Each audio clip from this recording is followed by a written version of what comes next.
Live from the 607, it's the Ocho Duro Parlay Hour, where we're talking everything movies, TV, comics, and entertainment. Join in the conversation on social media with the hashtag ODPH, because here we go.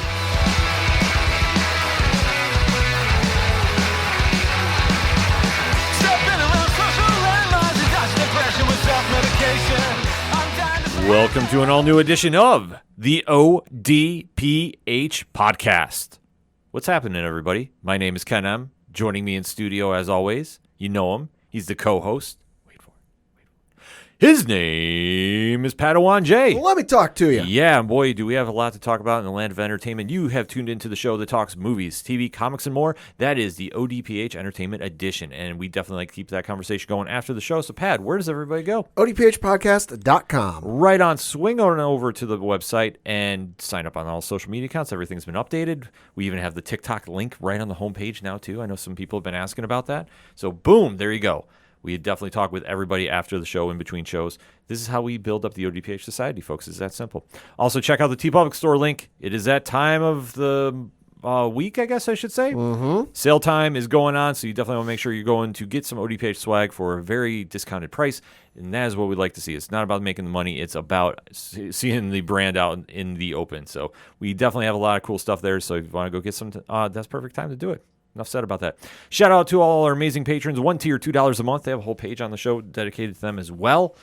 Definitely appreciate their support in that monetary way. It definitely blows my mind that we have patrons, and I'm super excited about that. An episode is coming very, very shortly. I just got to figure out what we're going to do this month. It's wide open.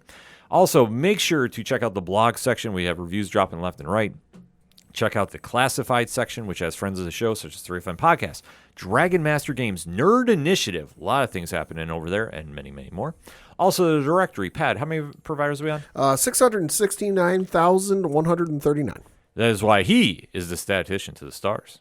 Also, check out the music section of the show, where we have such amazing bands as Floodlands, Second Suitor, Thomas Jolu, Shout at the Robots, Brian Wolf and the Howlers, and many, many more that offer their music up for us to play during the shows and on streaming services. It's absolutely incredible to see happen. All of that and so much more. ODPHpodcast.com. And if you're using hashtags on social media, well, why don't you use the hashtag ODPHpod? Kicking off the entertainment edition of the show, we are going to be recapping the return of The Walking Dead's Rick and Michonne. Yes. The power couple of the Walking Dead universe is back in their own spinoff series, the long-awaited one that we have been waiting quite some time for. About 5, 6, 7 years, whatever it is. It's been a while. And honestly, I've lost track. I honestly did not believe the show was ever going to see the light of day until we saw last week's episode. And sure enough, they're back in full swing. It's more to the tone of the original Walking Dead season, more to the tone of the comics, which so far so good with the ratings for the first episode. They were very happy about that over at the AMC networks. Yeah, and not too much of a drop-off. Last week's episode was 896,000. This week's 880,000. So a little bit of a drop-off, but not like, oh my God, they lost 100,000 viewers. Yeah, they retained a lot. Yeah. And rightfully so, because obviously when we were talking about the two of the most popular characters of the Walking Dead universe, I can't say the most popular, because Daryl Dixon is in that equation. Yes. But when you talk about Andrew Lincoln reprising his role as Rick Grimes and Denai Guerrera reprising her role as Michonne, you are going to have a generated buzz amongst the fandom. I mean, and historically, across all mediums, any character that appears on screen, be it silver screen, television screen, or computer screen, you're carrying a katana, you're fairly popular. This is facts. You can't argue it. It is the way. So that being said, we are going to be recapping the second episode of the show entitled Gone. Now, if you're new to the ODPH, first and foremost, thank you for checking us out. Leave us a review on your favorite podcatcher. It definitely helps the algorithm. What we like to do is give you a spoiler-free statement about what we're going to be covering. And then after that, we give you a countdown, and then we go into deep spoiler talk. So if you want to be ruined for whatever reason, pause the episode at the timestamp, jump out, watch the episode, and come back in, and then have that conversation with us after on social media. It's that simple. Because we don't want to ruin anything for you. And Pat always has those liner notes in the episode, so we definitely cannot be blamed for spoiling anything for you.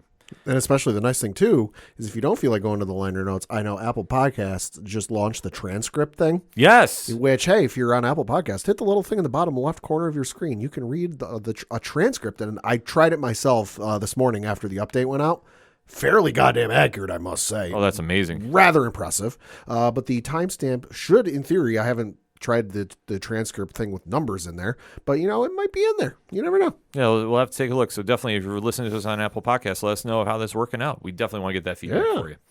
So that being said, let us talk about the spoiler-free version of The Walking Dead, The Ones Who Live, entitled Gone, that was on AMC television this past week. Pat. The episode was good. I predicted last week, it was kind of in the same vein as the first episode because it had the same directing crew behind it as the first one. Bert and Bernie are the name of the crew who directed the first episode and also directed this one. And, it was good. It was a fun watch. It was nice. It didn't feel like too much of a retread of the story, which I was a little fearful of. Mm-hmm. It didn't tread on too much, and it didn't take super long to get to where the two characters, because obviously if you saw the first episode, they met up at the end of the first episode, so it didn't take super long, because I was afraid they were going to do that where it's her whole story and it's the whole thing, and then it's just going to get to the end of the second episode and it's going to be the exact same ending where they meet, and I'm like, all right, well, what was the point of this other than backstory? Didn't do that, so I was happy with it. Yeah, this episode, I thought they did a solid job explaining Michonne's journey. And I think that it did not borrow too much from what Rick had already gone through in the past episode. I thought that it told a very solid story. How we got from point A to point B made a lot of sense. Mm-hmm. It definitely had a couple points I was like, okay, let's see where we're going here. But I didn't think it was anything that really took me out of the episode as well. Right. I thought they just were pretty straightforward about everything. Just a couple pauses here and there I think they could have cut some time with. Mm-hmm. But nevertheless, we finally got to where we wanted to be by the time we got to the end of the episode. So I'm very interested to see where things are playing out from here, because now I fully think that we've gotten the backstories out of the way. It's going to be a really interesting story moving forward. And just with 4 episodes left of it, we're going to have to really kind of speed up the process too about what is going to be going on here. Mm-hmm. So that being said, in 3, 2, 1, Pad, talk to me. Like I said, I thought it was a good episode. A little afraid they were going to just kind of recycle the first episode story, just change it to change the word in the document on their computer from Rick to Michonne and change a couple of pieces and kind of do a wash, rinse, repeat. But it wasn't that. It was kind of interesting to see how we got from A to B, and got to the end and where it sets up for, the final, 4 more episodes or something like that? 4 more episodes. Very interested to see where this goes. I get the feeling that while this may be a one and done for these characters, certainly not going to be a one and done for this overall story and some of the pieces that are involved. Yeah. I fully think that this one, like I say, they had a solid story with it. We saw some familiar faces pop back in, and definitely tied into the bleakness of the Walking Dead universe, because let's face it, there is no such thing as a happy ending.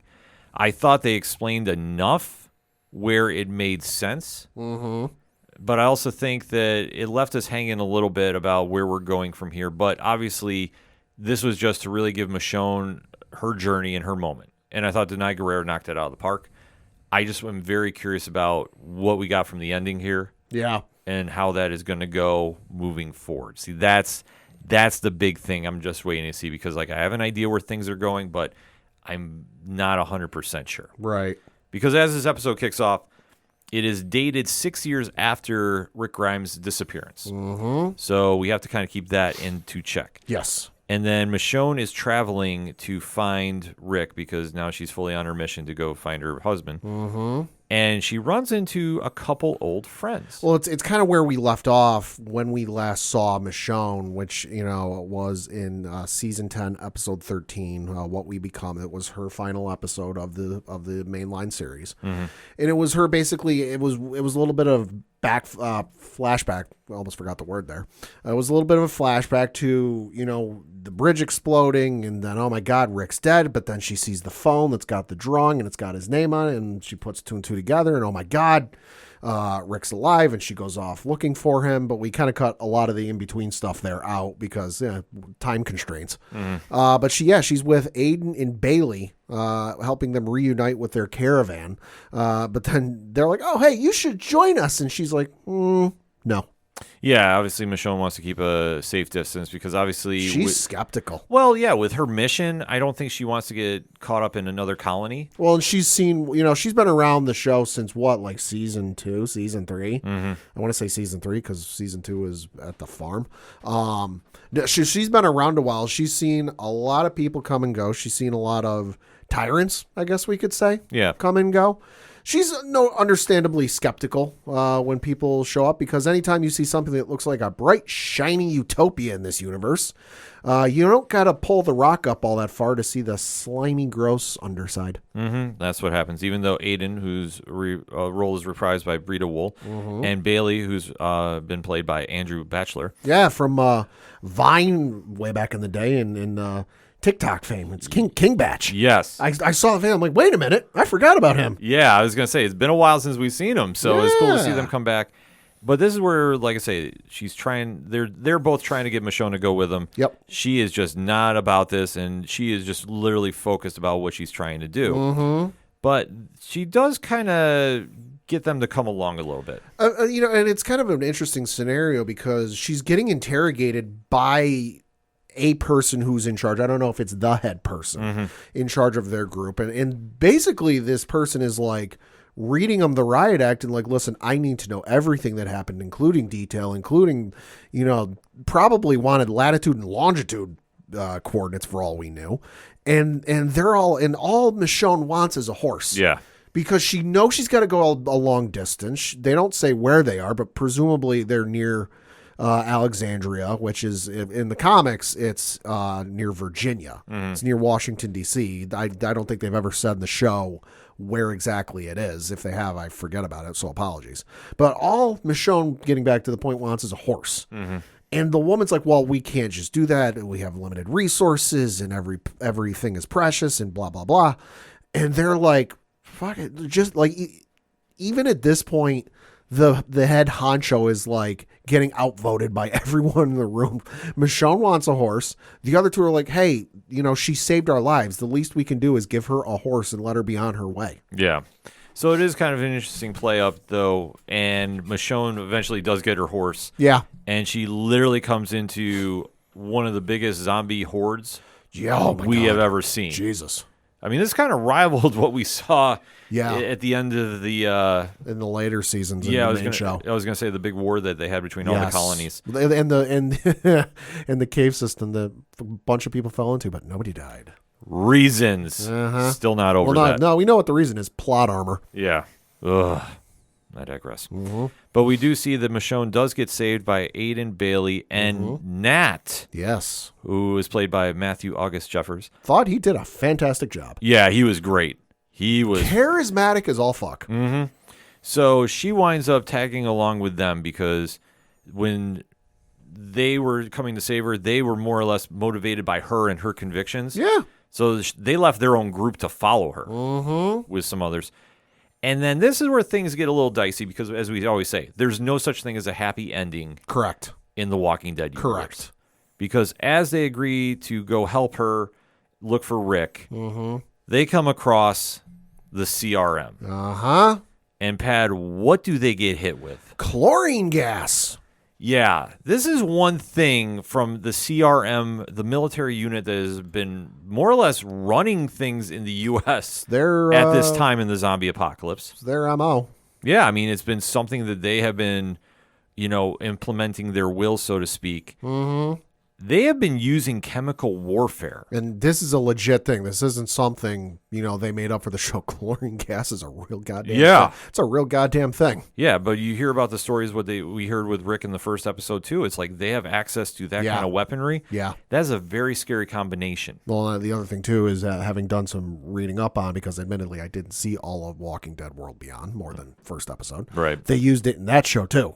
Right. And it was the CRM that used it. So, like I said, bright, shiny utopia, shitty underside. So the CRM attacks with that gas. Everybody gets affected with it. But, but unfortunately, Aiden and Bailey are the ones that are most notably taken out. Like that whole group that she was with is gone. Yeah. With the exception of Nat. Yep. So they more or less have to recover in a shopping mall. Something like that, yeah. Or, yeah, like I say, it was a retail store. Yeah. And they wind up having to wait an entire year for their lungs to clear up. Yeah. I mean, this is kind of... Because when the attack hits, they go to run off of the streets and get out of the line of fire, so to speak. And all of the characters between Aiden, Bailey, Michonne, and Nat, they're all like bleeding from their eyes. Like you would think it's tears. No, it's like blood or something that's coming from their eyes. So it's a wicked after effect that really messes with you once it's all said and done. Yeah, Michonne has to be the one to put down Aiden and Bailey too. Right. And I think while this whole thing is going on, the year they're sitting there, like Michonne is trying to convince Nat to go back home, and he's just, no, he's not having it. Well, he's committed to the cause. Sure. Well, and at this point. Well, yeah, that's the whole thing. He has nothing to go back to. He has nothing to go back to, because at one point during their whole journey up to this point, he said that everyone he cares for is right here. He's like, even you, and he's talking to Michonne, who I haven't known all that long. I really care about you. You're one of my friends. Yeah. It is an interesting dynamic that they have. And like I say, this is where Nat was the breakout character of this episode. Because he's literally pouring his heart out on the emotions. And even though Michonne is being very reluctant, because you can definitely tell she doesn't want to get close to anybody. Right. And this is why, and she feels very haunted by this. They do wind up waiting their time out to heal, which, like I say, takes a year. Yeah. So once they get back on the mission, they start really figuring out where the boat's logbook is. That has been their, the guiding force, I guess that we could say. Yeah. For everything going on. It's the light at the end of the tunnel. Yeah. So this is where Michonne has been, like I say, focused on going. So they go and they start really focusing on their search. And this is a situation that no matter where they've gone, they've had to go take care of whoever's been in front of them. Yep. They're not getting anywhere. Nat is like basically saying, you got to go home. Like, you need to go back to Alexandria. Yeah. Rick is still alive, but, you got to go back. Yep. And he finally does. Like, this is not something that happens right away, but... Well, because I think what finally breaks her is seeing that boat. That's been the guiding force and the guiding, like, hope that he's still alive is this boat. And she finally gets and sees this boat, that's beached and washed up. And there's all these dead bodies that look like they've been burned, so that they won't turn. And she just sees it, and it just kind of breaks her spirit. And she just kind of comes to this realization, like, there's no chance he's still here. Yeah. So no matter what they've been doing, surviving, like I say, when they walked into that scenario, this is something that is very typical in The Walking Dead. Yeah. Like I say, if you're surviving this long, you're taking out bodies on the way, and you're coming across more dead bodies. Yeah. This show is not a happy one, folks. Not usually, no. No. But when Nat finally says, okay, Michonne, you got to go back home, finally talks his magic, they start heading back, and then sure enough, this is where we start seeing what we saw at the end of episode 1. They notice that there's a CRM helicopter flying. Yep. And they start attacking the helicopter. Because Nat has a MacGyvered surface-to-air rocket launcher. Like if you've ever played a military war game or even any of the Ace Combat games, they have the SAM missiles, surface-to-air missiles. Dude's got a homemade one on his back that I think he used fireworks for, because they're sure as shit not actual military missiles. I just define it as reasons. But sure enough, he winds up taking out one of the helicopters. Yep, which is what we saw at the end of the first episode. So it comes down, and this is where you see like just the other side of the vantage point from Michonne's end about killing the soldiers that are coming out of there. Well, and at some point too along the way here, Michonne also gave Nat a hand-drawn map on how to get to Alexandria. Yeah. Like, I think it was like, she never said, but or if she did, I missed it. I think it was like an in case they get separated type thing. But keep that in mind. Right. So at this point, they're fighting their way through. Michonne comes up across who Rick is. Obviously, we have the big moment that everybody's been waiting for. Rick and Michonne are reunited. And like we say, there is no such thing as a happy ending in the Walking Dead universe. Yep, because Nat sees Rick, sees the outfit he is in, recognizes it, and says, "Is this Rick?" And there's a pause where she goes, "Yeah," and then he goes, "What the?" And right in the middle of the sentence, blood starts erupting, and you hear a gunshot, and the blood starts erupting from his chest. He's been shot through the back by one of the surviving, although admittedly I think they die right after, CRM soldiers. Yeah, because Rick kills him right after. Right. I couldn't remember if Rick killed him or like they just like, oh, this is my last gasp thing I do. Yeah, they did that, and then he saw what happened and fired on him. Okay. And took care of it. So it was like, this is where obviously reality sets back in. So all the dream sequences we saw in episode 1 are completely gone. Mm-hmm. No pun intended. And at this point, everyone Michonne came up here with is dead. Mm-hmm. So at this stage, Rick is just saying, you're going to need a story to get by. Because he knows the CRM, as advanced as they are, advanced for the apocalypse world they live in, they're going to know that this helicopter went down because it didn't return. Right. And they're gonna follow along and figure out where it went down, and they're going to come after her. Mm-hmm. And they're not far behind. Right. So when this is going down, you see that Rick has the plan going in. Michonne is taken, but she's smiling because she's like, okay, we have the plan. We're going to escape. It's going to be the happy ending. Because the other thing, too, is he tells her, do you have anything on you about Alexandria or anything? She's like, yeah, I got a map. Get rid of it. Yep. So they are truly going to be on their own, and there's no way home. Uh-huh. So Michonne is taken away. And then Rick is thinking, well, maybe, just maybe, I'm going to get this. Thinking on the fly. Yep. And Michonne starts thinking on the fly because she gets brought back to Philadelphia and the CRM's headquarters and starts getting interrogated.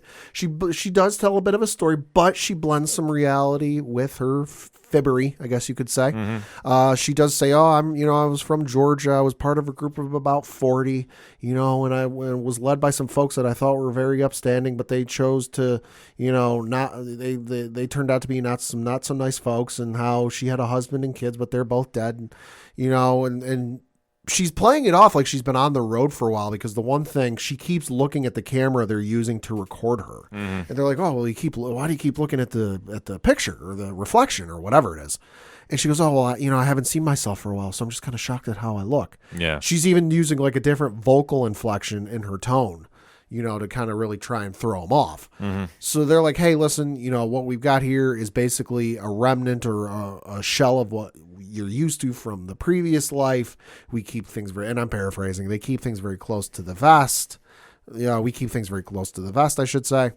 And that, like, if we allow you to stay here, you can't leave this city. Right. You're behind the walls. You can go anywhere behind the walls, but on the other side, on the outside part of the walls, you can't go there. Mm-hmm. And so she likes to stay. She starts walking around, but then she and Rick can't stay away from each other. Right. And while they're having a heart-to-heart, kissy-kissy makeup, like, oh my God, I'm so happy you're here. I'm so happy you're alive, which I understand. Sure. Rick gets spotted. Mm-hmm. And who was it that spotted him, Ken? Oh, the one and only Jadis, played by Pollyanna McIntosh, who is, one of the worst villains on the show. Yeah. And she instantaneously recognizes Michonne. She saw through the lies. She saw through what Rick was spinning, and she pulls Rick into her room and basically says to him, and I'm quoting, Rick, sorry for being blunt, but what the fuck are you doing? Yep. And he does not answer. He just looks at her. Mm-hmm. And the final shot of the show is Michonne kind of surveying things. She climbs up a structure of some sort, looks out, sees at least some of the setup. I bet you it's not all of it. Some of the setup the CRM has military-wise. All the while, she's playing with the lighter that what Nat had throughout the episode, and on it says danger. Yeah. In the fade to black. Yeah, it's an interesting scenario now set up, because it looks like Michonne's going to try taking down the CRM from the inside, but with Jadis watching her now, all bets are off. And I don't know if we can trust Rick. That's the whole thing. I love how Andrew Lincoln's playing this. Yeah, because the one thing he says when Michonne discovers him after what we saw at the end of last week's episode, Michonne is shocked, and he the first thing he says, it's not, oh my God, it's you, oh my God, you're here, or oh my God, you're alive. The first thing he says to her, I'm not with them. Right. And then you have this whole song and dance, because we didn't see any of Jadis in the first episode. This is the first we've seen her for this spinoff. The first thing she says to Rick, what the fuck are you doing? So he's playing somebody, or he's playing both sides. We'll see. Yeah, this is going to be interesting to see how it's set up. With Jadis now finally emerging on the show. Yeah. This is a new dynamic that's thrown into the mix. And I like it. I like it too, because obviously you would think that Rick and Michonne going against the world, they're going to win easily. Mm-hmm. Jadis knows how they operate. So now seeing her in play, it makes for an interesting new stat quo as they're moving into the middle act of their story. Mm-hmm. I'm just not sure where we're going to go from here, because, I mean, I don't want it to be too predictable. Right. But this is where I think maybe we'll see a confrontation between Jadis and Michonne sooner than later. Probably. And maybe you might see Jadis be that rival that Michonne needs on the show. Could be. I mean, that's the whole thing. Like, I think they'll play this off very nicely. And with Rick being in his altered mind state, anything can happen. But this is what makes for the best television. But I think overall, they really hit their marks of what they need to do with Michonne. It was a nice one-and-done story. Because the other thing, too, is you can tell this isn't the same Rick from when Michonne last saw him, because he brings up how he tried to escape, and he says, the last time I tried to escape. Mm-hmm. And she goes, what do you mean the last time you tried to escape? And he basically, without saying, goes, well, I tried to escape, and it was kind of useless. Yeah. So we'll have to wait to see with him. But like I say, there's a lot of big upside with this show so far. Yeah. Since they've come back, it's been a little darker in the tone, which I like. I do too. I think if you read the Walking Dead comics, this is nothing new. Yes. If you're just a pop culture fan that's into the show, this might be a little more alarming for you, but it's not bad. Right. But it's just something you have to, it's an acquired taste, so to speak. But like we say, we've been reading Walking Dead since the early days. So this is nothing new for us. I like seeing the more darker, mature tone. And just where we go from here literally is going to be anybody's guess, but definitely stay tuned for the ride for that one, because we have 4 more episodes left to talk about it. We'll definitely hit our points with that. So that being said, hit us up on that hashtag ODPHpod. What is your thoughts about The Ones Who Live, entitled Gone, Episode 2 of the new Walking Dead series starring Rick and Michonne? Let's talk about it, shall we? But first, we're going to take a quick break. We'll be right back. You ever wondered what comics Mark from Vale Mai is into? What Zach from Left Behind's favorite MCU movies are? Well, Metalcore Nerds is the show for you. My name is Sean Mott, and here at Metalcore Nerds, we cover the latest things in pop culture, whether it be Star Wars, Marvel, DC, AEW, and everything else in between. You can listen to the show every Monday on Adobe Howl at 7 p.m. Eastern, or find it anywhere you find podcasts after it debuts on the radio station. Coming back for another segment on this edition of the ODPH podcast, and it is time to recap one of our favorite shows here at the ODPH. Yes.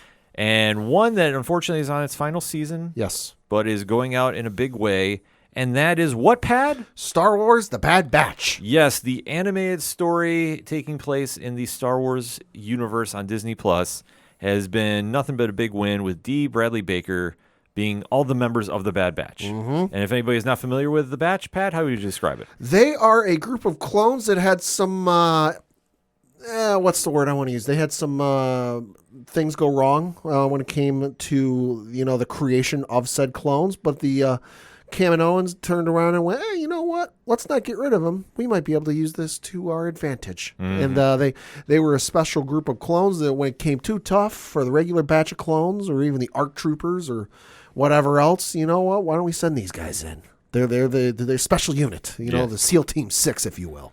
Mm-hmm. So now their adventure has led them into a very interesting place going into their final season. Mm-hmm. And we are going to be recapping the latest episode entitled The Return. Mm-hmm. So obviously you heard last segment. We do our spoiler-free talk, give you that countdown, then it's deep dive into the spoiler conversation. So that being said, Pat, give me your spoiler-free statement on The Return. Episode was fine. Felt like kind of an in-between. We're getting from one part of the plot of this season to the other. Kind of a little bit filler, but as I've said with Star Wars in the past, what feels like filler probably is going to come back to play a factor later on in the season. So while there wasn't too much going on, excitement or action-wise for this episode, I feel like it'll have a payoff by the end of the season. I don't want to say filler. It was a little bit. But it felt like a filler episode. A little bit. Which is okay, because obviously with the amount of stories that they're doing for this 15 episodes, mm-hmm. not everything is going to be connected. Yep. Which is fine, because this gives a little break in the story to catch up, because obviously since they've come back, Well, anytime you mention about a certain emperor and a certain project that he's involved in, they came out the gates swinging for the fences and definitely hit. Uh-huh. So now, having to catch up a little bit, they understand the audience needs to process what happened. So this was a nice, quiet return to stat quo, so to speak. No pun intended. But it definitely hit its mark what it needed to do. It was a fun episode. It was a good episode. It's one that's definitely worth the watch. So that being said, Pat, let's get into that spoiler talk in 3, 2, 1. How'd you really feel? Thought the episode was fine. You know, a little bit predictable in certain aspects, but I still enjoyed it. Interested to see kind of maybe some repercussions we might get out of this episode and some of the things that happened. You know, it was cool to see some of the character building. I will admit, I thought the title was going to be a little bit of a red herring, that we were going to get a return of a certain clone that died at the end of the last season, because the whole thing, you know, we didn't see a body. Are they really dead? So I'm like, oh, we going to get that? Maybe. Didn't happen. But no, I thought the episode was fine. You know, interested to see where they go, because that's the thing with Filoni's storytelling, and he is involved creatively with this. He is the Kevin Feige, if you will, of the Star Wars universe. You know, they gave you the big tease, and they gave you kind of the main core, a tease of the main course. You got to sniff and see what it smells like. With episode 3 and mentioning Project Necromancer. Yes. You know, and going, oh shit. You know, because as we record, that's the highest rated episode of the season thus far on IMDb over for the Bad Batch season 3. But they gave you kind of like a tease of the main course. You got to wait to get there. You don't start off like a 5-course meal with the main course. You got to work up to it.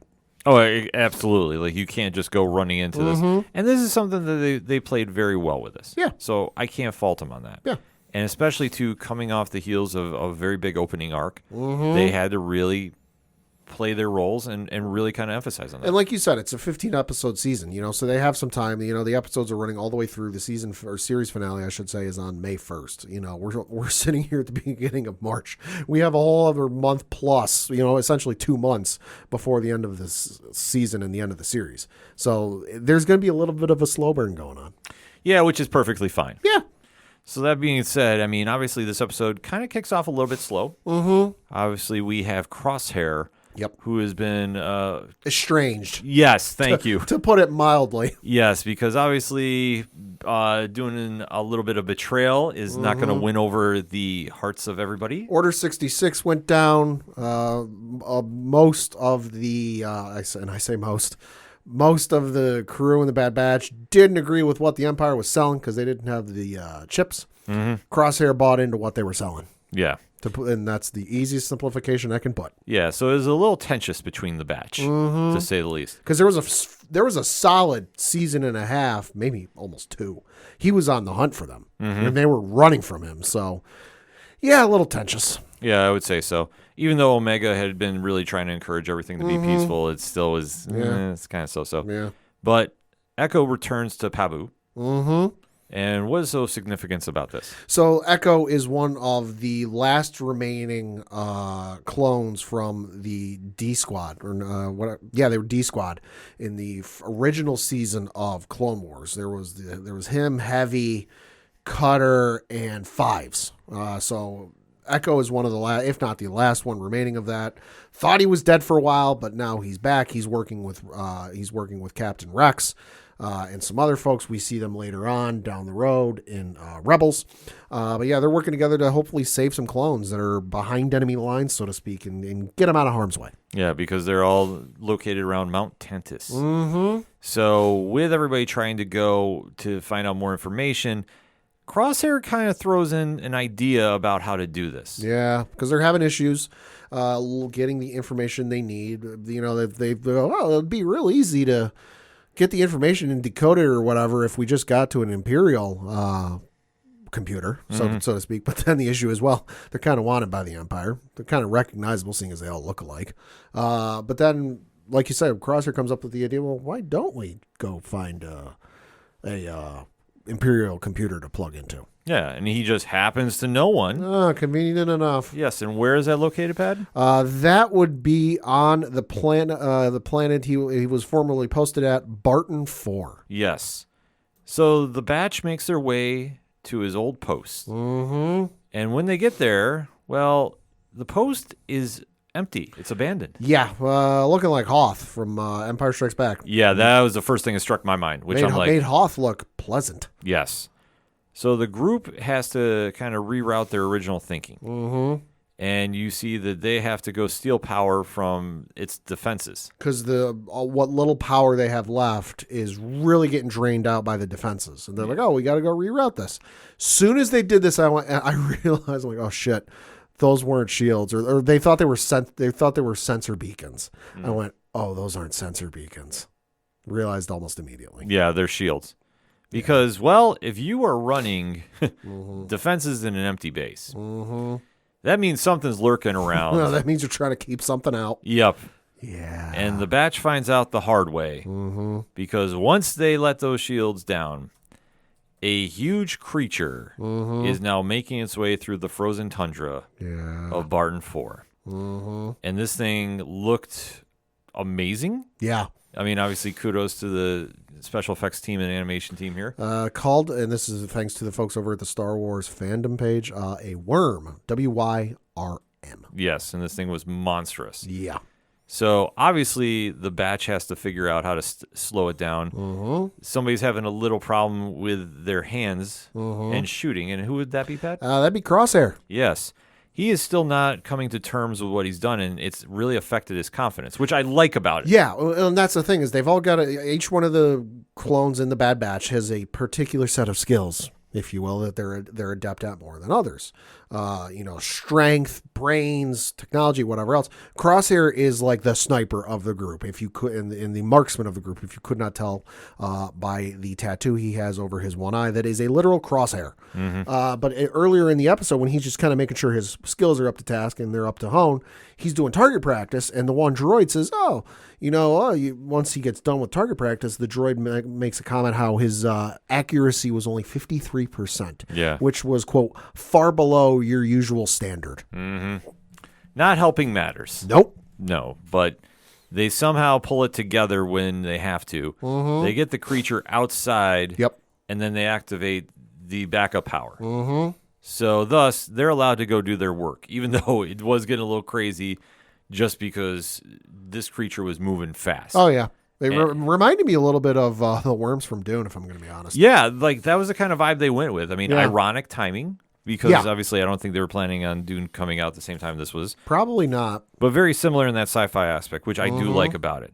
So once they get into business, and this is where kind of was a proving ground for Crosshair too. Like I say, it was very centric on his character. He winds up winning over everybody and their trust back. Right, because there is a little bit of a confrontation between Hunter, the leader of the group, and Crosshair. Because Hunter knows that, like, listen, you're not telling us the whole... he's like, I've known you long enough. They've known each other since birth. I've known you long enough. I know you're not being 100% honest with us. Like, what happened for you to get to go from in the Empire's pocket and their lackey to all of a sudden you're arrested by them? Like, what really happened? Yeah. And he tells the story, and he goes, listen, I killed an Imperial officer, and that I betrayed them after they betrayed me. And he goes on to further, like, kind of throw the onus in Hunter's lap. Like, listen, I risked my life to say in everything I had to send you a message from here, and you ignored it. Cutting the tension with a knife. Yeah. So to see them now all back on the same page is big. The other thing too is, and I love the writing. I love the way the characters are being portrayed. He then further twists the proverbial knife in Hunter's ribcage, if you will, by going, I don't think you're angry because I'm back. I think you're angry because I rescued Omega and you didn't. Hold on, let me check. No lies detected. Yeah. So it was building some tension with him, which they had to do because obviously, even though he's won their trust back, you can't go from brothers to mortal enemies, so to speak. Yeah. With turning on your brothers, because that's what all the clones from the establishment from the first season of the Clone Wars up through now, the clones consider each other brothers. And in Omega's case, sister. But no, they consider you can't go from being basically family to turning on your family. somewhere Dominic Toretto is cringing. Yes. And then all of a sudden, hey guys, I'm back. Sorry, I had a change of heart, and like things not blow up a little bit. Not everybody is the Shield. They cannot all be Roman Reigns, Seth Rollins, and Jon Moxley, damn it. But we do see that, the tension is still there, but at least there's the uneasy trust. It's getting won back over. But obviously the mission was a success. They did get the information they needed from the computer terminal. I get the feeling, though, that's going to come back to bite them in the ass. Oh, I do, too, because I think that it almost felt like they were walking into a trap. Well, and the other thing, too, is you have to figure because everything is interconnected, and I'm not talking about the Star Wars mythos because, well, yes, that's true. But in terms of like plugging into the Imperial network, you have to figure at a base where there's literally nothing going on, that everything has been removed except for obviously the stuff that's there, but all of the actual physical people are gone to all of a sudden get an access to Imperial records, which is all centrally located. It's all in one place.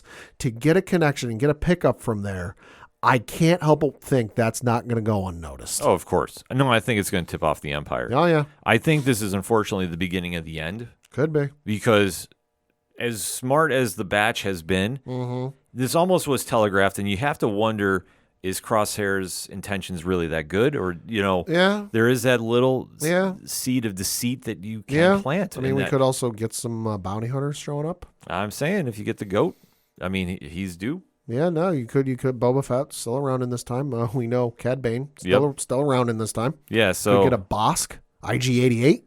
There's a list. I was going to say, no Chopper, though. Listen, we said bounty hunters, not war criminals. Yes, just want to emphasize that, too. Chopper is a war criminal. But nevertheless, so they get their information, and then with that information, the plan is set forth. Yeah. They're going to Mount Tantus. They're going to the base, and they're going to set anybody free that's still there. Yep. And that's how the show ends. So, I mean, I think they hit their mark. I mean, it's clearly setting up for what the next arc or portion of the season is. Yeah. Oh, yeah, because, I mean, obviously, I don't think it's going to go the duration of the 10 episodes. No. But I think it will at least set up for that middle arc, and then whatever is going to happen at the end is going to be the end. Clearly, the episode titles for each of the episodes are out, so we can clearly tell. Next week is a 2-episode week. You've got episode 6, which is going to be Infiltration. Fairly obvious what that's going to be about. Episode 7, Extraction. Fairly obvious what that's going to be about, but then it's what comes after, because nothing in these stories is ever clear-cut as like beginning, middle, end, and we're done. But the only thing you can definitely say is the attack on Mount Tantus is next week, and it's going to be a double doozy because if they're going back-to-back, they want to hammer that story out and not leave anything hanging. They're going back-to-back in the middle of March. Yeah, they're not going to I can understand it if this was like May the 4th. Like, okay, yeah, that makes sense. Or even May the 5th. Revenge of the 5th. I can understand that, but no, this is the middle of March, and they're doing 2 episodes. It's going to be big. Yeah, they're not going to leave anything hanging on the cutting room floor. They're going to literally just leave it all on the table and just really just give the fans something big to talk about. So that being said, hit us up on that hashtag ODPHpod. What is your thoughts on Star Wars The Bad Batch? Episode 5 entitled The Return. Let's have that discussion, shall we? We're going to take a quick break. We'll be right back. Hi guys, this is Macroom. I'm the writer of Inferno Go Red, and you're listening to the ODPH podcast. Coming back for the final segment on this edition of the ODPH podcast. Pad, what you got? Got a couple things to talk about. The first of which shocked me a little bit, although not too much, but it certainly shocked the internet. And that was because it was announced today that after 21 years, the company Rooster Teeth is shutting down after 21 years. Wow. So if you're not familiar with Rooster Teeth, they made Red vs. Blue way back in the day. They also made shows like Genlock, Ruby, a whole bunch of other things. But reading from an article on Variety.com, it says, quote, Rooster Teeth is biting the dust after more than 2 decades. Parent company Warner Brothers Discovery, after unsuccessful attempts to sell the unprofitable fandom, gaming, and comedy entertainment division, is shutting down Rooster Teeth's operations. RT General Manager Jordan Levin announced the shutdown of Austin-based Rooster Teeth at an all-hands meeting Wednesday and in a memo distributed to staff. The closure of Rooster Teeth will result in layoffs of its approximately 150 full-time employees and will throw dozens of contractors and content creators out of work as well. Quote, "It's with a heavy heart I announce that Rooster Teeth is shutting down due to challenges facing digital media resulting from fundamental shifts in consumer behavior and monetization across platforms, advertising, and patronage," Levin wrote in the memo, obtained by Variety. "Our legacy is not just a collection of content, but a history of pixels burned into our screens, minds, and hearts." Close quote. Warner Brothers Discovery is currently in talks to sell the rights to certain Rooster Teeth catalog content and intellectual property, such as the popular anime-style series RWBY, pioneering sci-fi spoof Red vs. Blue, and Michael B. Jordan's animated mecha series Genlock. In addition, WBD is seeking to sell the Roost podcast network, with shows spanning gaming, true crime, fandom, comedy, and food, which for the time being will continue to operate. Quote, Warner Brothers Discovery thanks Rooster Teeth's groundbreaking creators and partners and the strong management team for their many years of success, the media company said in a statement. "Your passionate and loyal fans are testament to your achievements," close quote. So this has definitely caught me by surprise because they just celebrated their 20th birthday last year. You know, I wasn't around and I didn't watch all of the years. I was aware of Red versus Blue, but I wasn't a Halo fan because I didn't have an Xbox when that came out, so I really didn't watch it. But I really got into them around 2010, 2011 and watched for, 10 years or whatever. But kind of saw it coming in a sense because they started to change and shift some stuff around, and that's where my interest had fallen off. So I hadn't watched a lot of their stuff in a few years, but I still kept an eye on it. Old friends and whatnot. You want to keep an eye on how they're doing and whatnot. And once they started, taking some of their original content, because the early seasons of RWBY were posted on both their own website and YouTube, and the same is true for Red versus Blue. Once they started pulling the stuff from YouTube and putting it exclusively behind the paywall on their site, because they had this arguably first of its kind subscription service called First, which was basically you paid, I think it was like $5 a month. There was some content you could only watch if you were a First member, so shows and whatever else.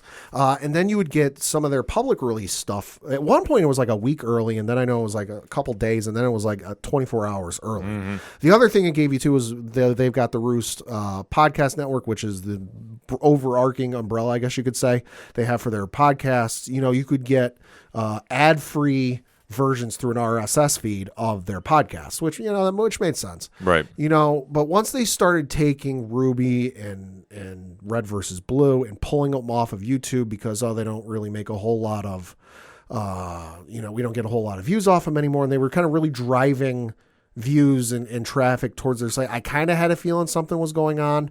The other thing that I noticed too was they would do, membership drives, for lack of a better term, for their First subscription service, where I know at one point they did a nonstop Uno live stream with like actual games of Uno, where like they streamed Uno for, I think it was somewhere like over 36 hours straight or something absurd. Like, not the same people. They would like rotate a cast. They rotate in and out. They rotated in and out so people could eat and sleep. But then once they were doing that, but the thing the article on Variety.com does go on to say is, quote, Rooster Teeth had operated a subscription video on demand service from its earliest days, and in 2016 rebranded the service as First. At its peak, Rooster Teeth First had about 225,000 paying members at the height of the popularity of RWBY and Genlock, but has fallen off to about 60,000 today. Warner Brothers Discovery will be communicating with subscribers within the next few weeks about the service's shutdown. Close quote. So, all that said, I kind of had a feeling some of this was coming. So a little shocked it happened and also not at the same time. It's, and I'm not going to get into who to blame and who's at fault. That's a whole discussion for a whole other day. Sure. The main thing is right now, there's 150 people or more who are now out of a job. Yeah. And the job market, especially for content creation and behind the scenes work for media, is a little rough these days. With everybody cutting jobs, video games, multimedia companies. So The thing I say to anyone, if you are here somehow hearing this, that has lost your job as a result of this, I am sorry for you. Yeah. I hope you bounce back on your feet very quickly. And to anyone listening to the show who is, a recruiter or an HR rep, if you see somebody's name come across your wire with that company in their resume, definitely give them a look, because there's a lot of folks behind the scenes who did a lot of talented, great work. Yeah, I fully agree with you. I mean, this is sad news to see. Like, since I've been doing, anime stuff and and watching that, like Rooster Teeth has always been a part of it. Yeah. Even when we've gone to New York Comic Con, like a little peek behind the curtain. Yeah. That's always been a stop for us. Oh yeah, I got a couple shirts and I bought. They had the card game $1 Million But, which is kind of like Cards Against Humanity, but what would you do or not do for $1 million? Yeah. So so like I've been like I said, I've been a fan of them for 10 years. To see it finally end is bittersweet and kind of crazy. Yeah, it is. I mean, that's the one thing. And we just hope everybody that unfortunately is gonna be out of a job bounces back soon. I mean, there's so many talented people that work there. It's just sad, because especially when you make it 20 years. 20 years and on the internet. Yeah, and like I say, in this day and age, it's unheard of almost. Yeah. So yeah, definitely sad news to hear, and just keeping good thoughts for everybody involved. Yes. Then we're going to switch over to some streaming news, because Shogun on FX/Hulu. If you are not watching this, boy, you're one of the few who's not, because this show is amazing. Mm-hmm. Only 2 episodes are out. I think the third episode comes out tomorrow as we record. I think it comes out on Thursdays. But regardless, reading from an article on the HollywoodReporter.com, it's getting big numbers. Yes. The article says, quote, "The premiere of FX's Shogun delivered a sizable streaming audience worldwide to go along with solid on-air numbers in the United States. Over its first 6 days of release, the limited series' first episode, based on James Clavell's best-selling 1975 novel, gathered 9 million streaming views globally on Hulu and Disney Plus and Star Plus. With view defined by the now standard formula of total viewing time divided by running time. According to Disney, that's the best worldwide debut to date for a Disney General Entertainment scripted series, i.e. one that doesn't fall under the Marvel, Star Wars, Disney-branded TV, Pixar, or National Geographic banners. Domestically, the premiere episode of Shogun also scored the best streaming debut for an FX show on Hulu, with an assist from Disney Plus, edging out the season 2 opener of The Bear. Outside of the United States, Shogun topped season 1 of The Kardashians as the top Disney General Entertainment series premiere. The 9 million streaming views for the Shogun premiere equates to about 630 million minutes of viewing time, or 10.5 million hours for the 70-minute episode. The streaming numbers for Shogun come on the heels of a promising on-air debut for FX on February 27th.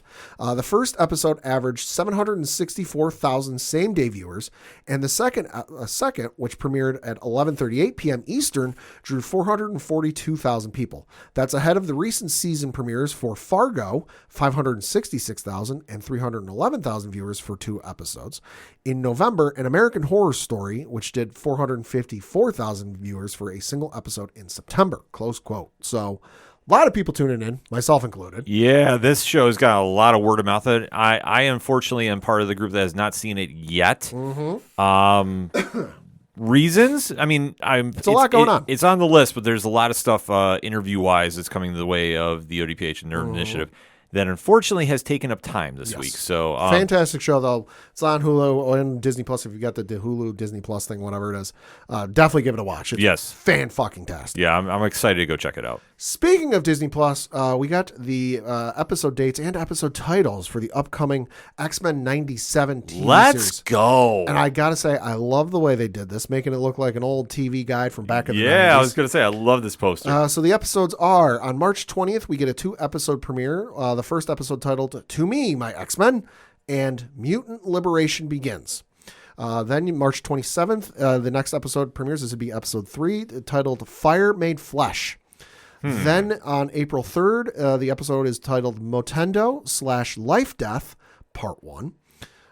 April 10th, the episode is titled "Remember It." April 17th, Life Death, Part 2. April 24th, the episode is titled "Bright Eyes." May 1st, the episode is titled "Tolerance is Extinction, Part 1."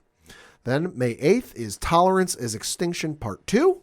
And then the season finale, May 15th, Tolerance is Extinction, Part 3.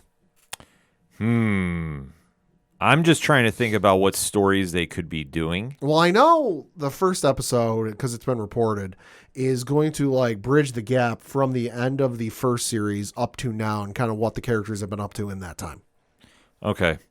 Because, I mean, that's the one thing, because Xavier, I mean... Spoiler alert, but it was 30 years ago at this point. Yeah, so... Xavier died in the TV series. Right. So Magneto would be running the X-Men, which, I mean, they've done in the comics previously, most notably around X-Men 200. Right. So it's not to say they wouldn't be going around that kind of storyline. Life Death is a very familiar story, if I'm thinking correctly. Say, right? It rings a bell. Yeah, for some reason, Legion is screaming to be involved, or Proteus. But like I said, it's been a while since I've gone down it's Chris Claremont. I did a Google search. Yeah. Shit. I was going to say, I believe it's got to be Proteus or Legion involved. Like I say, it's been a while. Obviously, we can hashtag it on ODPH and talk about it too. But because Life Death is the one story that kind of reminds me a little bit, is kind of clicking a bit. But yeah, the other stories, Tolerance is Extinction 2. Not Grant Morrison run, but it's a notable one too. Yeah. So a lot of stuff to be excited about. I'm super excited to go back to 97. Oh, me too. It's one of the best animated shows they've ever done involving comics. I mean, it's not Batman the Animated Series, but for Marvel, it's one of their best. It's one of the greatest intros in television history. Yep, and they also pulled off something that the live action has never been able to do, and despite that's the 2 attempts. Dark Phoenix Saga. It actually works on this format. So yeah. I am very, very excited to see arguably about the same amount of runtime as the movies too. Well, yeah, I mean, they were smart about it because they did 5 episodes. Yeah, a little peek behind the curtain.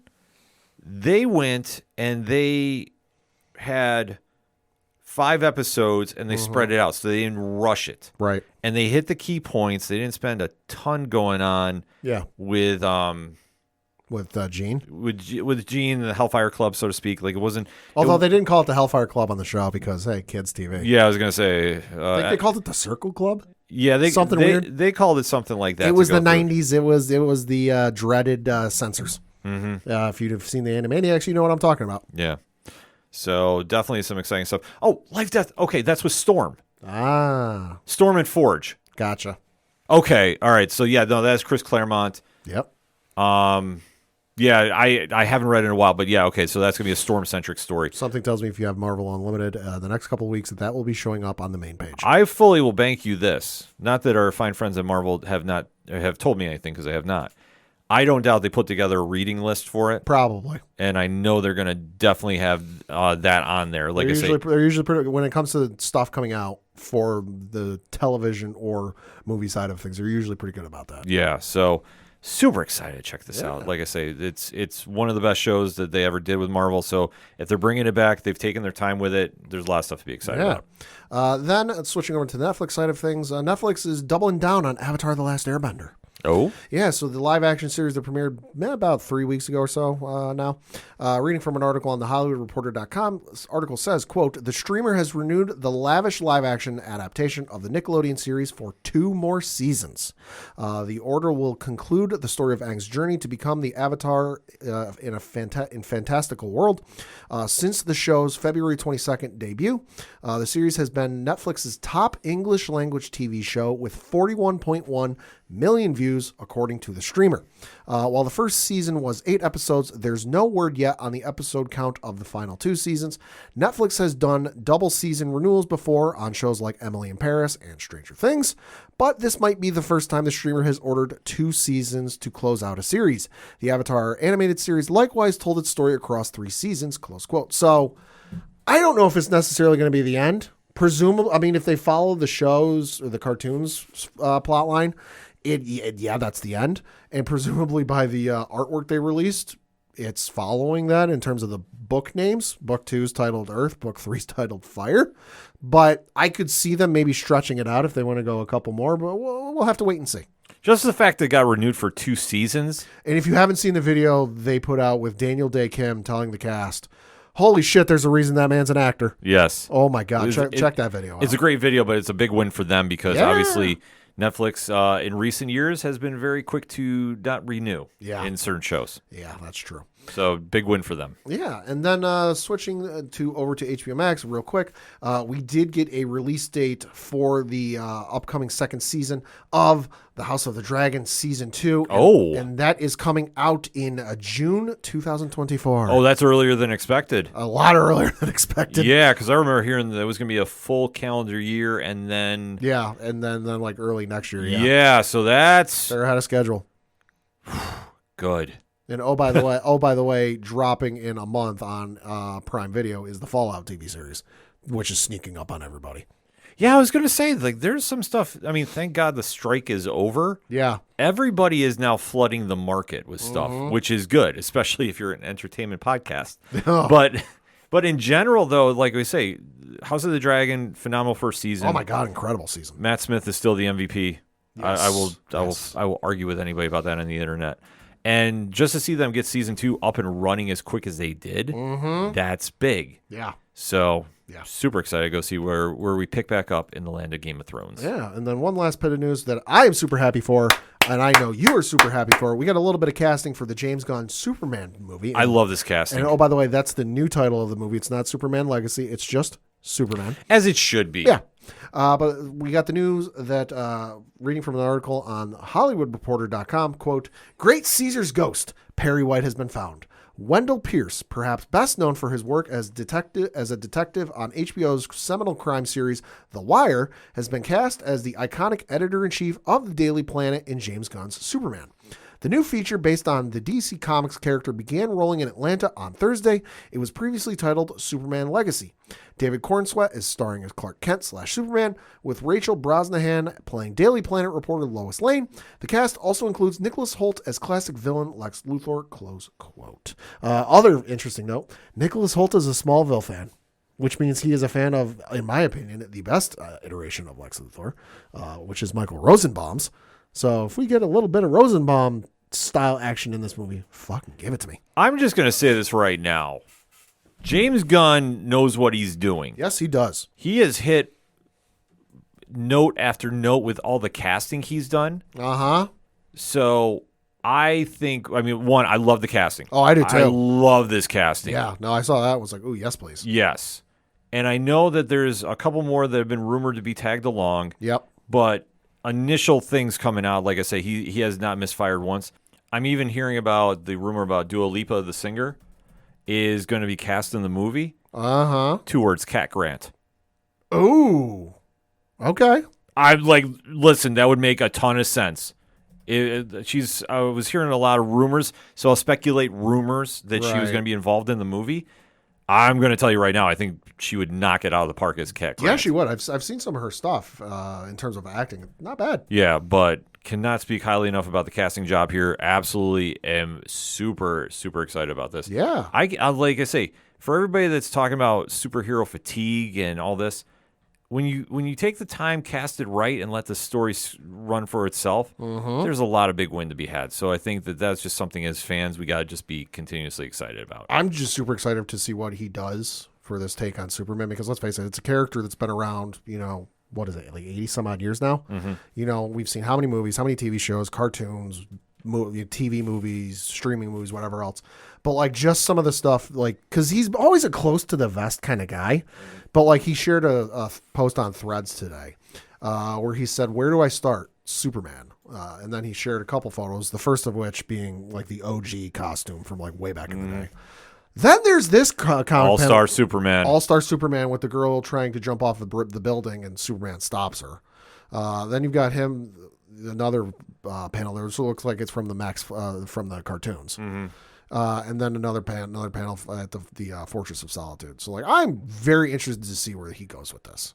And he has, I know everybody is saying Kingdom Come. That's what the logo looks like. Well, the symbol is, but that's not it though. Right. But I like I say, the one thing is Gunn understands the universe. I did see the Grant Morrison Action Comics in there. I'm a little frightened by that one. The Batman or Superman the Animated Series panel there. Yep. No, the man is clearly a fan. Well, he understands. Like, this is the one thing with comic movies and comic shows in general.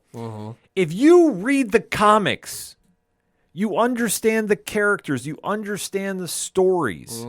You have to be a fan to be passionate about it. This is true. And if you're not, you're doing this all wrong, because when you have not followed along to the character's core, Right. you have not followed the story's core, Right.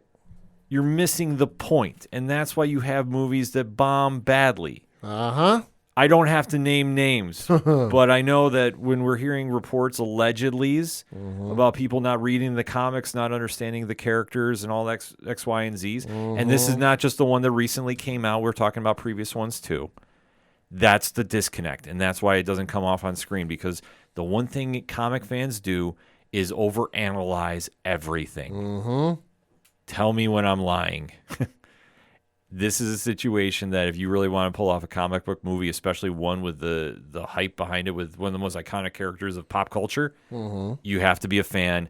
Gunn has done this, and every casting he's done, and especially now with Wendell Pierce joining, he knows what he's doing. I cannot wait to be sitting in a theater watching this. And we got some breaking news, too. Wait, they didn't wait till after the show? No, they didn't wait till after the show. Joining the upcoming Karate Kid film, alongside Ben Wang, Jackie Chan, and Ralph Macchio, Ming-Na Wen. Oh, let's go. You want to talk about somebody who is tailor-made for that movie. Love this. Yes. Love that casting, too.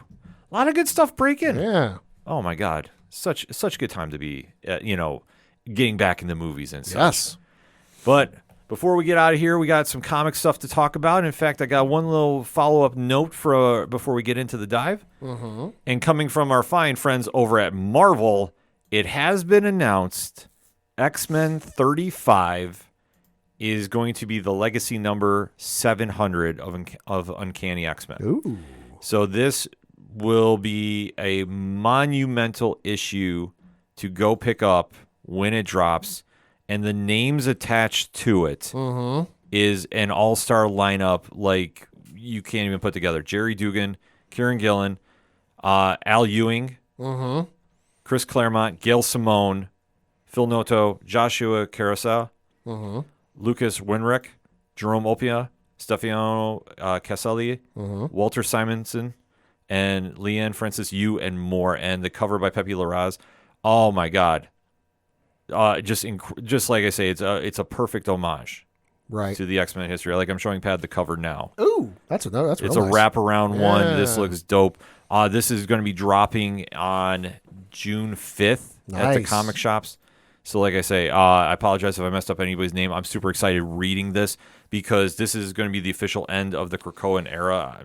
I'm just, like I say, it has to be with the hype going into this.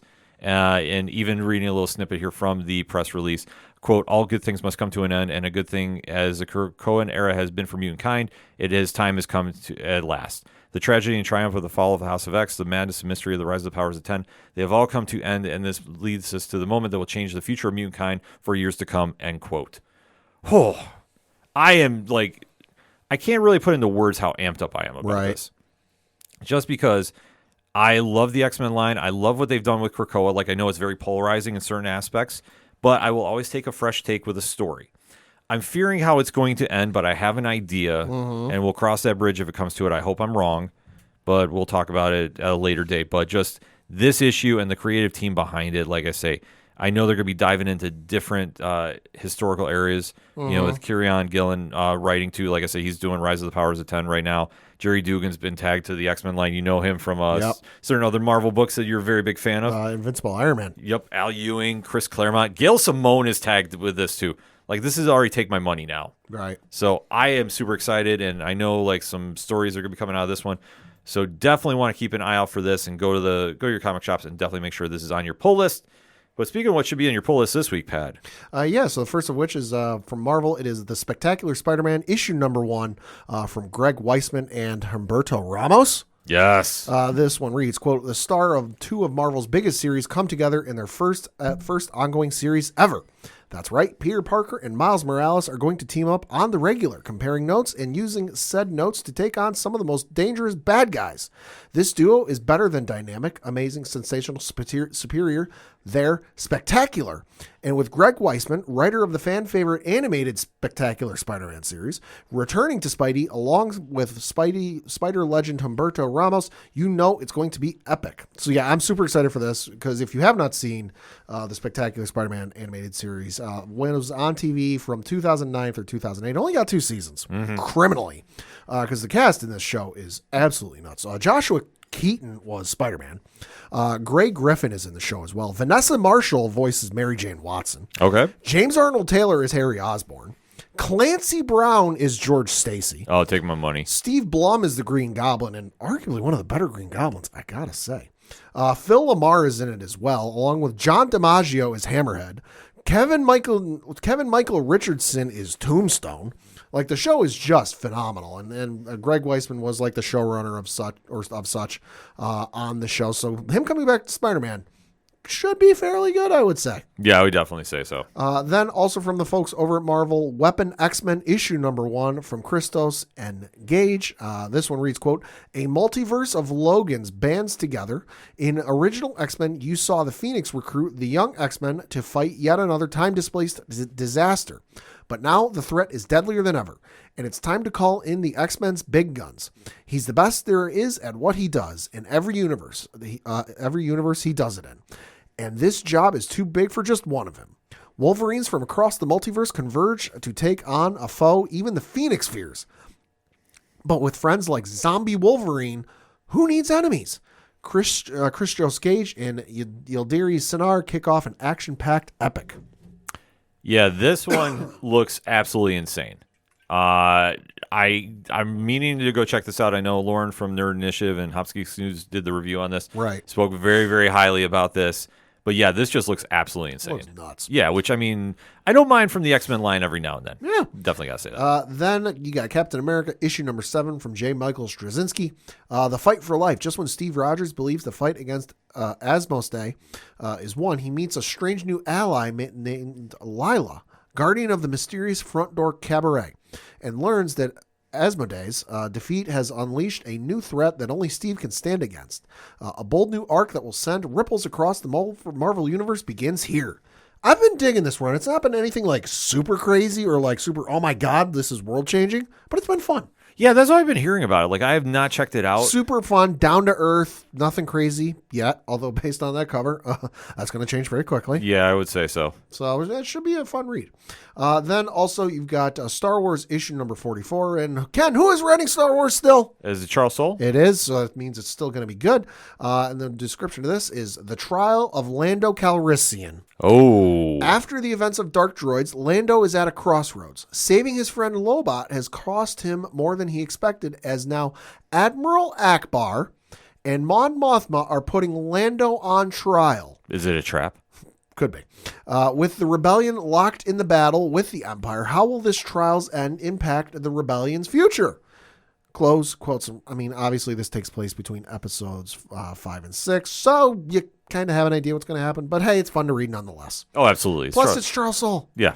Then you've got Star Wars: The High Republic, issue number 4 from Kevin Scott. This one reads, quote, "Into the Nile Occlusion Zone. Jedi Master Keeve Trennis has disobeyed direct orders from Coruscant and entered Nihil space. Her mission? To find and save a soul who is thought lost. Familiar faces from Phase 1 of Star Wars: The High Republic return, but not as they used to be," close quote. And this cover is super amazing because it's a goddamn Jedi in space wearing a spacesuit wielding a lightsaber. What more do you need to know? Super interested to read this one because if you've been keeping up with the current run of Star Wars novels, the Occlusion Zone, kind of a big thing going on right now. Yeah, I would say so. We'll see what happens with this. I'm interested to read this one. And lastly, certainly not leastly, if you have not seen it, you've got Gargoyles Dark Ages, issue number 6 from Greg Weisman. This is, of course, a fleshing out of the first 2 episodes of the Gargoyles television series. It's the Dark Ages. It's the medieval times that we only got to see for like an episode and a half before things went to present and I use air quotes present when the show aired. It was back in the 90s, but this fleshes out the story a little bit. The description of this reads, the gargoyles attempt to reason with a dragon, and the resulting battle, high stakes in the skies above Castle Wyvern, will change their destiny forever. The final chapter of The Gargoyles. Legendary origin story arrives in December from writer and Gargoyles creator Greg Weisman and artist Drew Moss. This 40-page issue includes a new text story from Weisman and alt cardstock covers featuring art by Clayton Crane, Alan Qua, Mirka Andolfo, Kenya Danino, Erica Henderson, and more. Super fun to read this, and kind of, because like I said, Gargoyles was a fantastic show when it was on high. Please do reboot that show or bring that show back like you did X-Men. But the didn't get enough of the medieval stuff, and I'm not talking like the medieval stuff we got a little bit in season 2 when they kind of went traversing all over the world and through time. Yeah, but like just kind of like the origins and stuff didn't get nearly enough of that. But the fact we get a little bit fleshed out, I've enjoyed. You can't go wrong with that. No. I mean, that's just something fun there. Yeah. All right, so for me, I got a lot this week. Uh-oh. This was top to bottom. All publishers really brought their A games. And this is one that, for me, I was sitting there going like, holy smokes, like, right. This is a loaded week. First and foremost, Batman 145, Chip Zdarsky, Jorge Jimenez. Now everything is back from the Joker year 1. And this is now the aftermath of Failsafe now asserting his dominance in Gotham. Okay. Batman is still locked up with the Joker and figuring out what is going on here. The story is absolutely bananas, and this does kind of have this tie-in to Absolute Power, in my opinion. So you heard us talk last week about it on the show. This is going to be one you want to keep an eye out for. Gotcha. So definitely want to recommend that. Also, DC, like I say, there's a bunch from DC this week. There is The Batman First Night. And this is a Black Label book done by Dan Jurgens. Really? Yes, who's Superman fame. We know him. Yeah. Very cool story. So if you want to try looking at something different of Batman, this is going to be one you want to have circled on your pull list. Also, Pad, are you reading Blue Beetle? No. Okay, you need to start. Okay. We've had the pleasure of talking with Josh Trujillo, who's the writer of Blue Beetle. Right. This is up your alley. Knowing you and knowing your fandom, you would love this series. And if you want a great starting point, issue number 7 has just come out. Okay. So this is a tribute to the late Keith Giffen, who has left his imprint on DC Comics in many ways. Legion of Superheroes, he definitely had a historic run on that. Justice League International, which had Ted Kord and Booster Gold become the odd couple. And like that whole series is just a fun one. Like he was part of that. He's also known as the main man behind the main man, as tied to Lobo. Oh, okay. So like I say, I know that dude. Yeah, his legacy in DC Comics is like one aspect too. Like I say, he's just influential all through comics. What they did here is Josh and the team got together with a lot of other creative names in comics. They did a tribute issue. Okay. And the story, you can jump in, like if you haven't read Blue Beetle for whatever reason, you can jump in this one. It's an entertaining one. It's Jaime Reyes and Booster Gold searching for Ted Kord in the time stream. Okay. It's fun. It captures Keith's unique style of humor and drama and everything. I love this issue. I think that this is one that if you want to go check out something very cool, this is one you want to go get into.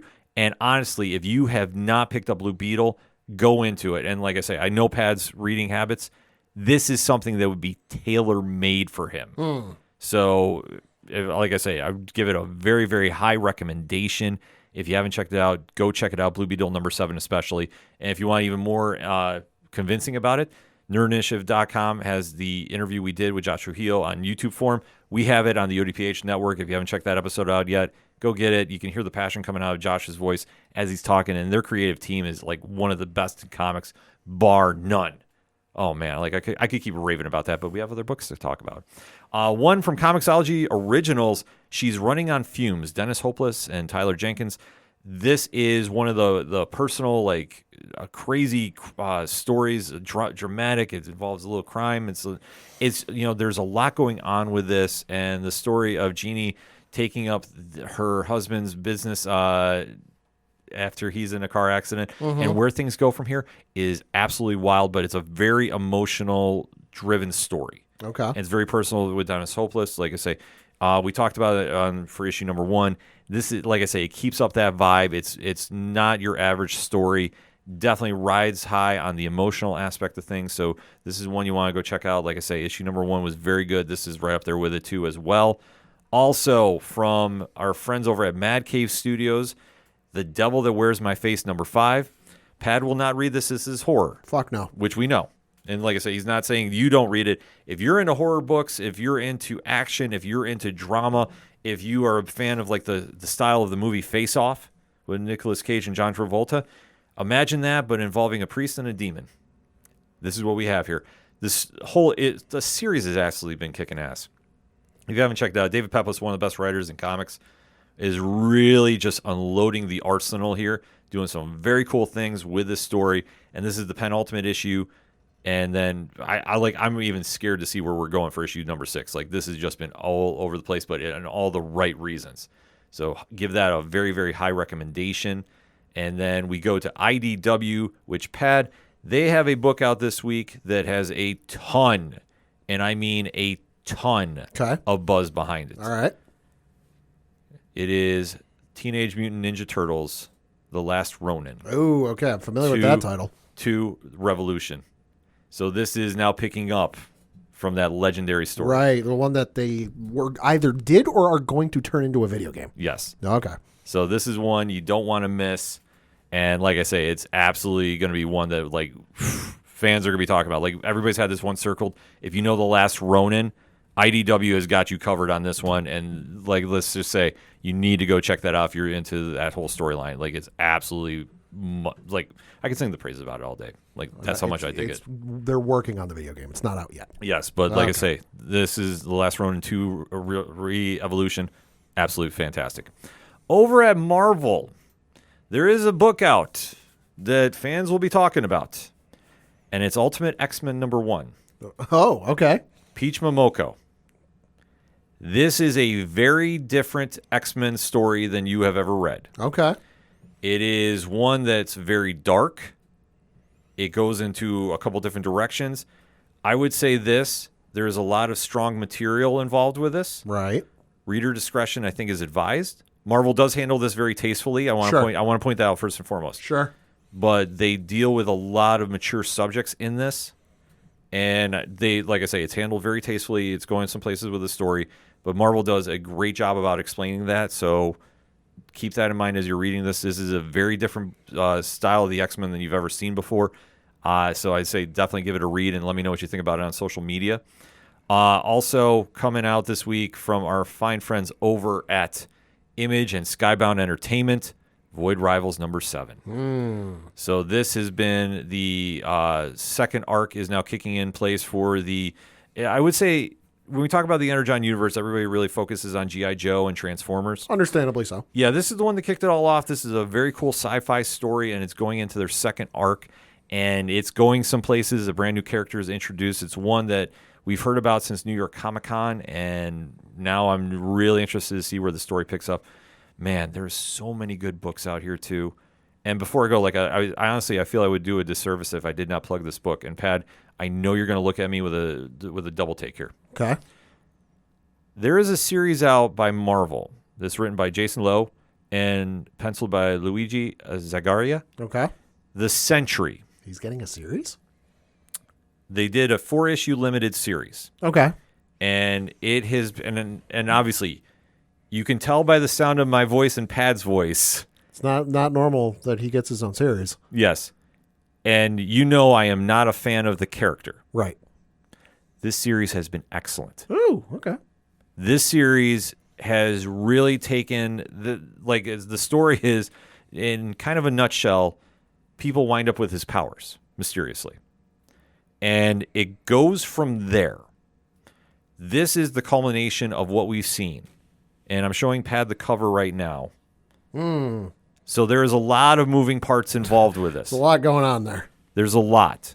But trust me when I say this. This is a great finale. I was very impressed with this entire series. Okay. And you know my disdain for the character. It's up there with Ben Reilly for you. It's in my trifecta with him and John Walker. Right. The U.S. agent. I really dug this series. Okay. And I cannot wait to pick up the trade paperback. And if you follow Nerd Initiative on YouTube, you do know a little bit of a spoiler. We are going to be talking with Jason on Turn a Page in 2 weeks. And I'm going to be telling him, like, he actually knows. I put out a tweet today about it. Like, I don't really like the Sentry, but I love the series. So we're going to be talking with him. More importantly, about the All-Nighter that just came out in Comixology Originals. We'll be going to print via Dark Horse Comics. We'll be diving into that, but I have a feeling the Sentry will pop into that conversation, though. Probably. Man, there's so much other good stories to pick up this week. Make sure you head over to nerdinitiative.com and check out what the Comics Bullpen has got lined up there. A lot of fantastic stories this week. And also ODPH Podcast, we got our reviews up there as well, too. And before we get out here, obviously we got to say, when it's New Comic Book Day, make sure to go out and support your local comic shops wherever you're at, period. That's it for anything and everything that is the ODPH. You can find it at odphpodcast.com. That's it for this week for entertainment. So for the one and only Padawanje. Thank you. I'm your host, Ken. Thank you as always for listening to the ODPH Podcast. We'll see you next time.